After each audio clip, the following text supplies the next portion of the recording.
Formation of words, শব্দ গঠন। Adjective বা বিশেষণ, সাফিক্স বা প্রত্যয়, অ্যাডভার্ব বা ক্রিয়াবিশেষণ। ডাল অর্থ বোকা একটি অ্যাডজেক্টিভ।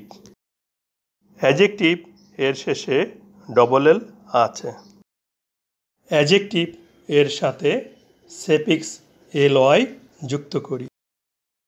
এল ওয়াই যুক্ত করলে শুধু ওয়াই যুক্ত হবে, ফলে অ্যাডভার্ব গঠিত হবে ডালি অর্থ বোকার মতন। ফুল অর্থ সম্পূর্ণ একটি অ্যাডজেক্টিভ। অ্যাডজেক্টিভ এর শেষে ডবল এল আছে। অ্যাডজেক্টিভ এর সাথে সাফিক্স এল ওয়াই যুক্ত করি। এল ওয়াই যুক্ত করলে শুধু ওয়াই যুক্ত হবে, ফলে অ্যাডভার্ব গঠিত হবে ফুলি অর্থ সম্পূর্ণরূপে।